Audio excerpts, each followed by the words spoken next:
Hello, this is Macy Christoffersen from Emmanuel Lighthouse, and I have your devotional for today.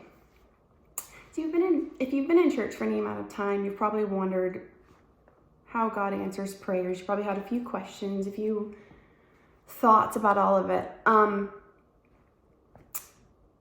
Probably one of the most difficult questions that we typically run into in our relationship with God is, does he ever say no, or does he ever just not answer?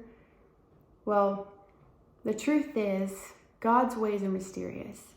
They're far bigger, they're far more complex than we can ever perceive.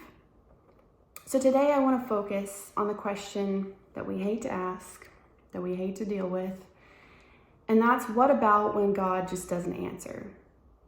Those moments of silence, you know what I'm talking about. We wonder if God has abandoned us, if he just doesn't care, if maybe we've messed up so much that we've been forgotten by God.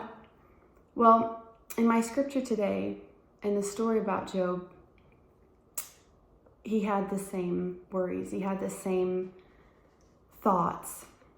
He said, if only I had someone to hear my case. Here is my signature. Let the Almighty answer me.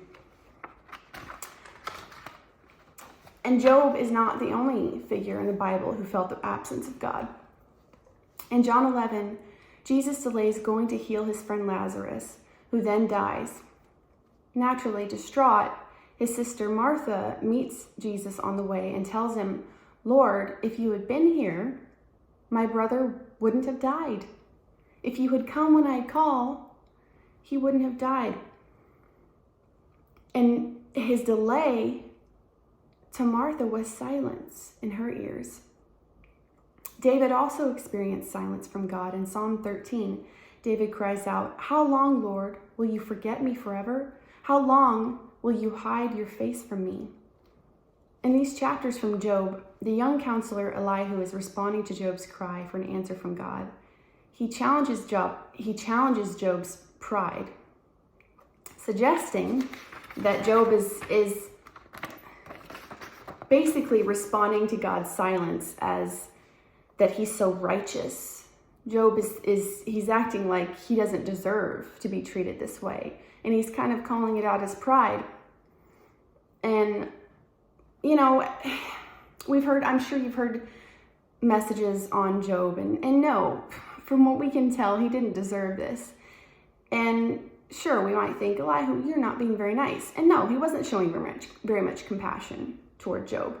But in what he's saying, he's not wrong, because he's bringing up some very important truths about God. And one of those is that sometimes God is silent. Sometimes he speaks. And sometimes he responds immediately. And sometimes he doesn't say anything. But he is always just. God is the Almighty, the All-Knowing, the Author, Creator, the Sustainer of our faith. And as Elihu says, it is impossible for God to do wrong and for the Almighty to act unjustly. Reading through Job and thinking about the different things that I've had to face in my life, there's one question that I've had to continually ask myself, and that's, do I trust him? Even when he's silent.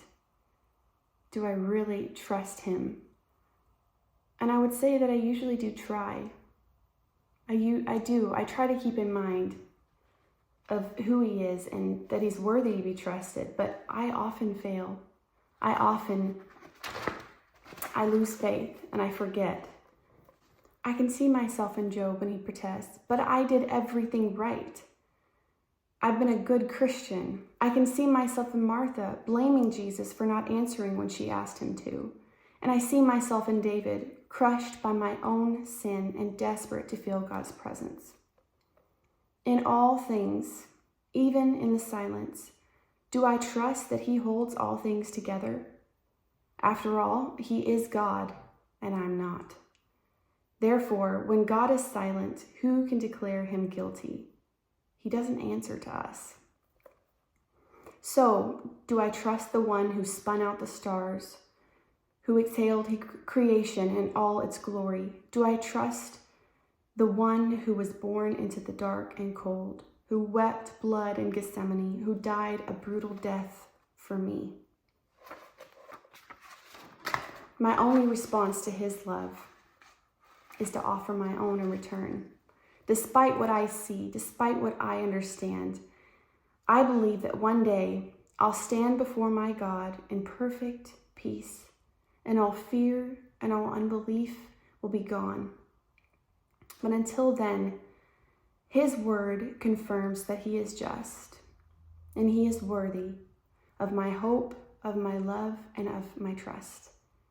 And he hears my cries, and he's not indifferent. He's not indifferent to my suffering. He's not indifferent to your suffering.